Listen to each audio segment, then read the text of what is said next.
What's good, YouTube? It's your boy, Blue Blood Sports TV, back at y'all with another one. We're on the early morning grind, man. Salute to my peopleizations, grand rising to you. So I want to talk about this, man.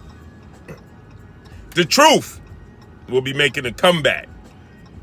Well, he will be back. You know, a lot of people were speculating that he might retire.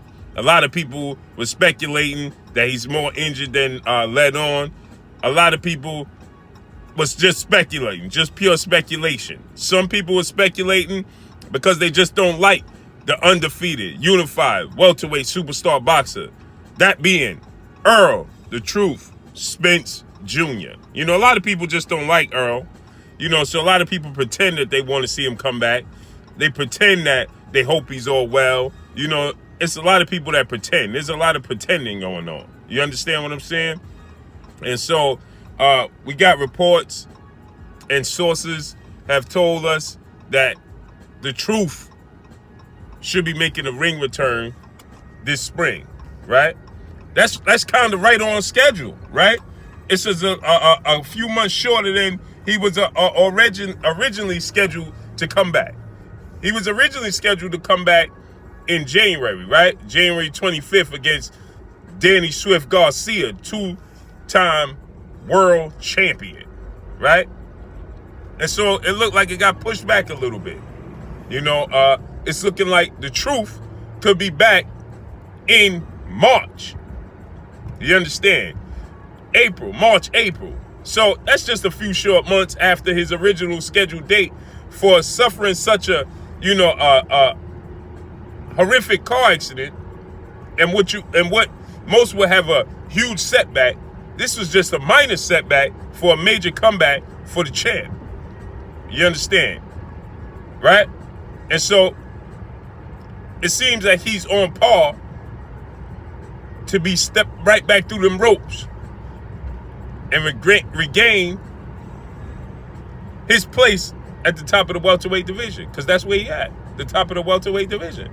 He's unified. He got the IBF and he got the WBC belts. You understand what I'm telling y'all?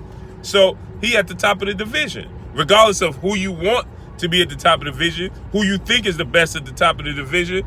The Truth is at the top of the division, right? And his resume is speaking for itself. Now, when he come back in the spring, is it going to be against the likes of a Danny Swift Garcia or Manny Pacquiao? You know, that's the question that everybody wants to know, right? I don't expect it to be that level of competition, opposition, as soon as he stepped back through the ropes. You understand? When you suffer such a horrific accident and suffer such a horrific mental situation, because it's mental, definitely physical. You understand what I'm saying? Don't get me wrong. It's definitely physical, right? But if all the reports are what they say they are, and he only suffered a laceration on his face and a little bit of dental work that needs to be done, then, right, we have to understand that the rest is mental, right? And so, you know, it's difficult. It's truly difficult to deal with the mental. Physically, it's easier to come back than it is mentally to come back. You understand what I'm saying? And so that's the hardest part of this comeback. So he's going to have to mentally get back in the space where he was, back to where he was. You see what I'm saying? When you get guys like Jamel Herring saying stuff like, you know, I just spoke to my boy Errol, and he informed me that he'll be back in the spring, March or April of 2020, and he's seeming like he's back to his normal self. Those are the key words. When he said he seems like he's back to his normal self. So that means mentally he had checked out, right? Because of the difficulties mentally of, you know, accepting what took place. You understand? That's a shot, right? You know, some people look at the situations and they be like, whoo, I walked away, you know, unscathed. I'm good. And sometimes you get PTSD, you know what I'm saying? Post-traumatic syndrome, meaning that, there's triggers. You'll drive by places, or you'll see cars, or, you see things, and, it puts you back in that mindset, and it's like, it's difficult to get past, man. It's a difficult situation to get over mentally. You know what I'm saying? You have paranoia. You understand? You start to develop anxiety. You understand what I'm saying? Due to PTSD. You understand what I'm saying? And that's a difficult hurdle to curl, to jump, to conquer. You understand what I'm saying? And so that's the most difficult part for this comeback, for the truth. I'm telling y'all. You understand what I'm saying? The most difficult hurdle that he's facing is that mental hurdle. You understand what I'm saying? And so you can rest assured, I would be totally, completely shocked if his opponent is a Danny Swift Garcia, or a Manny Pacquiao, or a Keith Thurman. I would be completely shocked if that's the case. Because mentally, he just got to get back into a space where he was used to being. You understand what I'm saying? Because you got to think about it. Even a boxing match could trigger, even fighting, even training camp, even going to the gym, going past the place he was, could be triggers for PTSD. It could be triggers for, anxiety. You understand? It could be triggers like, oh man, I went past here. I remember coming from here, and I remember that day. I remember eating this right before that. And those are triggers. You remember smells and tastes, and you remember, moments, and you have flashbacks, and those are triggers, man. That triggers anxiety, man. Those are tough hurdles to come back from, man. You rather just go home and be in your comfort zone. You understand what I'm saying?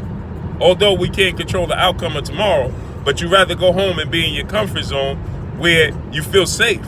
Not that he don't feel safe. It's just a mental space that you want to be in. It's a mental comfortability. You understand? Familiarity and comfortability is stronger than anything.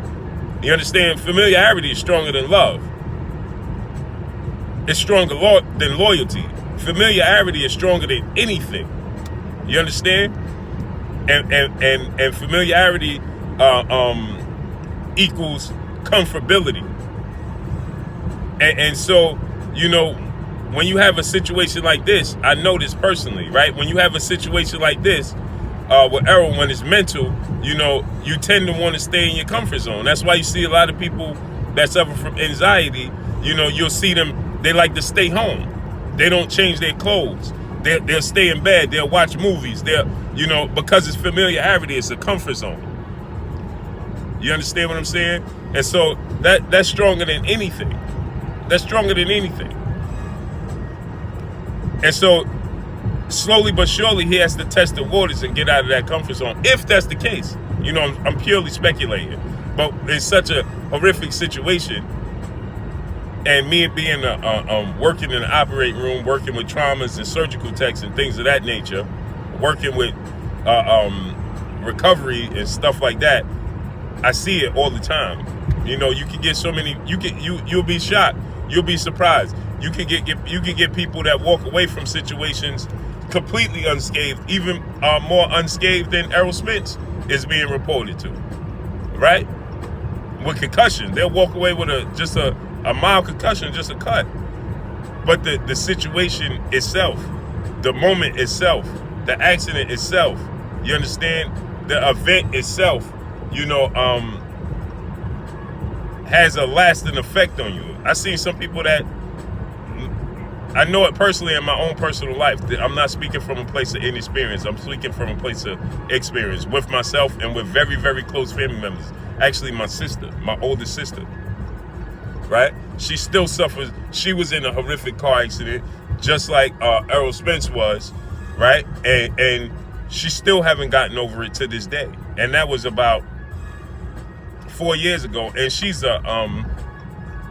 a dialysis tech and everything. She got you know what I'm saying? She ain't got no kids or nothing, man. She lived a good life. You understand what I'm saying? Just seen her last night. She lived a good life. You understand? But there's triggers with her. We'll be driving some places sometimes, and she'll just bust down crying. Oh, you too close to the car. You too close. And she'll bust out crying. Oh, that car is too close to us. Oh my God. Oh my goodness. Oh my goodness. And she'll bust out in tears. No, I'm not making this up. This is true to life situations. So I'm just telling y'all, you know what I'm saying, from experience and from myself. I'm not gonna go into all that. So, you know, she had to build up to going back to work. You know what I'm saying? She had to build her way back up to, you know, being comfortable with driving. You understand? There's still a situation where she don't even drive. She'll take public transportation, mainly the train. You know, where she feel like, so in the train, she don't feel like, you know, there's one person in control. She feels safe in the train. She feels more safe in the train than she does in an automobile. You understand? So I'm speaking from a place of experience. You understand?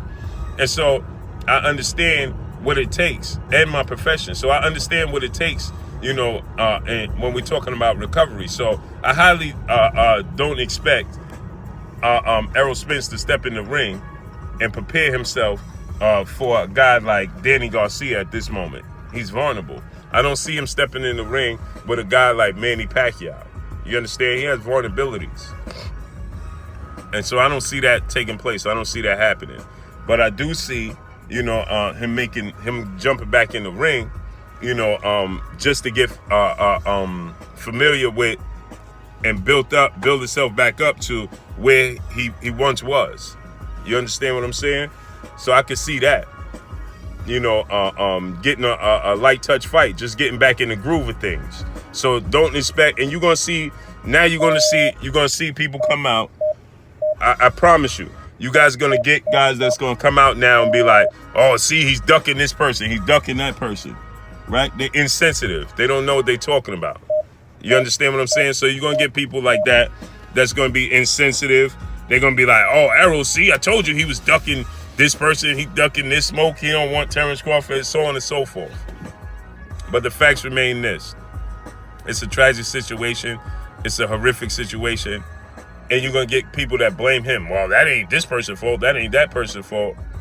Regardless of whose fault it is. Respect that man. And I'm just happy to say he back in the sport. Doing what we want him to do. See, you secretly love Errol Spence and don't even know it. That's the truth. So, no pun intended. But guess what? Well, I should say pun intended. That's the truth. And so guess what? We're going to be seeing the truth back in the spring, March or April. And that's all I got for y'all. Y'all already know what it is. It's your boy Blue Blood Sports TV. Hate, like, comment, and subscribe. You haven't subscribed? Hit the subscribe button. Hit the like button. Hit the bell icon to get all the new notifications. Follow me on Instagram at Blue Blood Sports TV. All one word. Y'all already know what it is. Shout out to the entire LDBC. Shout out to New Media. Shout out to Black Media Row. Make sure you like and share these videos. That's all I got for y'all. Peace. Errol, the True Spence Jr. will be back in the spring, March or April. Peace.